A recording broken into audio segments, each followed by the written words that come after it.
माझ्या या चॅनलवरती आपल्या सगळ्यांचं मनापासून स्वागत आहे. बऱ्याच जणांचे अशा प्रॉब्लेम्स असतात किंवा तक्रारी असतात की आर्थिक प्रगती होत नाही आहे किंवा पैशाचे काही प्रॉब्लेम्स असतात, ते सुटत नसतात. तर आपण काही त्यासाठी उपाय करतोय का, हे आधी आपण चेक केलं पाहिजे.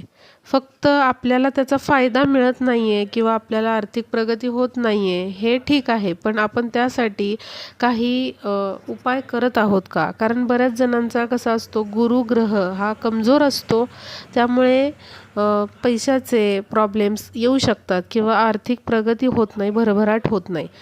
मग हा गुरु आपण सुधारू शकतो. काही उपाय केले की ते आपला जो गुरु आहे तो नक्कीच प्रबळ होऊ शकतो. आता ज्यांचा विश्वास आहे याच्यावरती, त्यांनी हे उपाय निश्चिंतपणे करावे.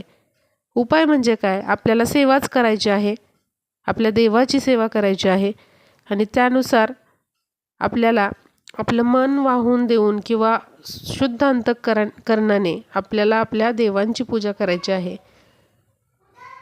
मग ज्यांचा याच्यावर विश्वास असतो ते करतात आणि आपल्या मनातली पॉझिटिव्हिटी आपल्या कृत्यामध्ये उतरते, आपल्या घरामध्ये उतरते आणि नक्कीच आपल्याला आर्थिक कामामध्ये यश मिळू शकतं.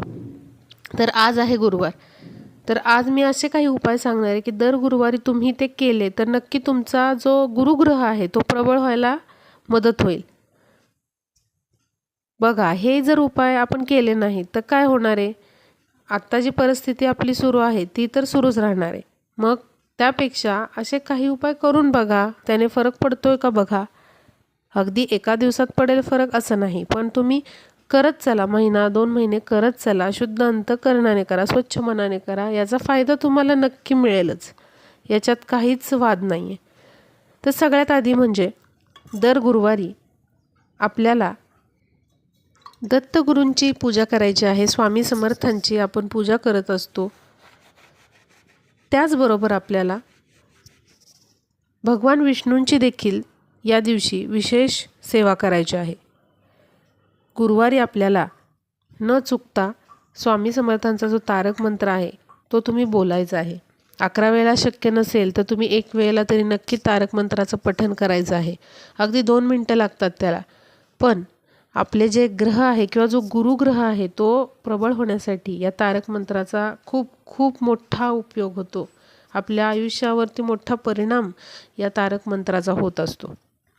त्याचबरोबर आपल्याला भगवान विष्णूंची सेवा करायची आहे. म्हणजे काय? गुरुवार दिवशी आपल्याला भगवान विष्णूंच्या तसबिरीसमोर किंवा तुमच्याकडे मूर्ती असेल तर त्या मूर्तीसमोर शुद्ध तुपाचा दिवा लावायचा आहे. दिवा जर कणकेचा असेल तर फार उत्तम, नसेल तर तुम्ही मातीचा किंवा मग स्टीलचा दिवाही लावू शकता.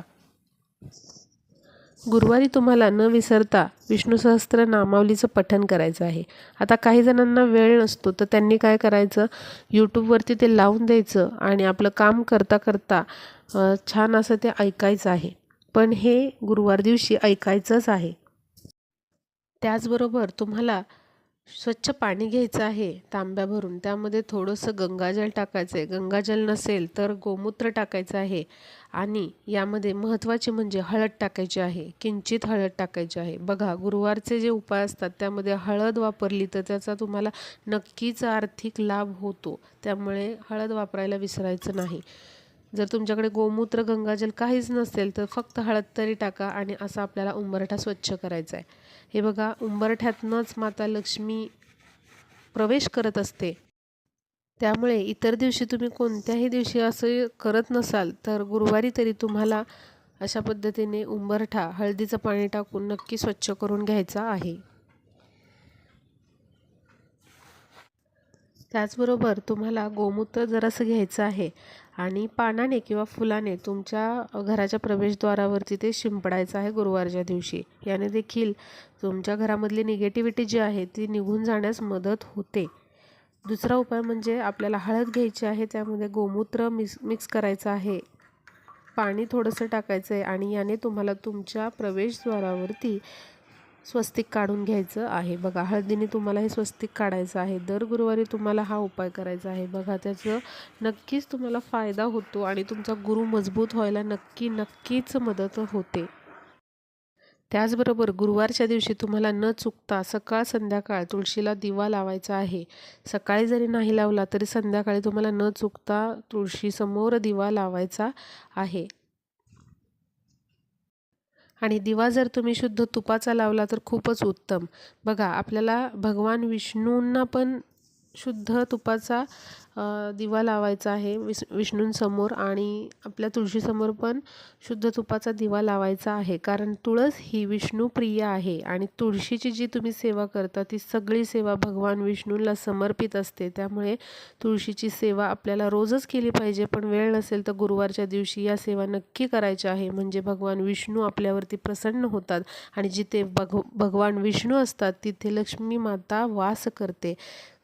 त्यामुळे आपल्याला गुरुवारच्या दिवशी विशेष करून भगवान विष्णूंची सेवा करायची आहे आणि दिवसभर ओम नमो भगवते वासुदेवाय नमः असा जप करायचा आहे. तुमच्याकडे जर जपमाळ नसेल तर तुम्ही एक 5 ते 10 मिनिटं ओम नमो भगवते वासुदेवाय नमः हा जप गुरुवारच्या दिवशी तरी न विसरता केलाच पाहिजे. तर या काही सेवा होत्या ज्या आपल्याला गुरुवारच्या दिवशी विशेष करून करायचे आहे, आणि ज्यांना विशेष करून आर्थिक समस्या आहेत त्यांनी हे उपाय न विसरता आणि न चुकता करायचे आहेत. बघा, तुमच्या गुरुग्रहाची बदललेली स्थिती तुम्ही स्वतः पाहाल, आणि गुरुग्रह मजबूत असेल तर तुम्हाला आर्थिक प्रगतीमध्ये कोणीच अडवू शकत नाही. तुमच्या घराजवळ एखादं दत्तगुरूंचं मंदिर असेल किंवा स्वामी समर्थांचा मठ असेल तर तिथे तुम्हाला या दिवशी गूळ आणि फुटाणे नैवेद्य म्हणून ठेवायचे आहेत. त्याशिवाय तुम्हाला या दिवशी पिवळ्या वस्तूंचं दान एखाद्या गोरगरिबाला करायचं आहे. मग ते वस्त्र असू द्यात किंवा अन्न असू द्यात, पण पिवळ्या स्वरूपातलं दान तुम्हाला गुरुवारी न विसरता करायचं आहे. तर या होत्या काही गोष्टी ज्या तुम्हाला गुरुवारी करायच्या आहेत. मग महिला असू द्यात किंवा मग पुरुष असू द्यात, दोघांनी केल्या या सेवा तरी चालू शकेल. तर या काही गोष्टी ज्या तुम्हाला माहीत झालेल्या आहेत तुमच्या मैत्रिणींपर्यंत शेअर करा. म्हणजे ज्या मैत्रिणींना या गोष्टी माहीत नसतील त्यांनाही या कळतील आणि हा व्हिडिओ युजफुल ठरेल. तर भेटूया पुढच्या व्हिडिओमध्ये.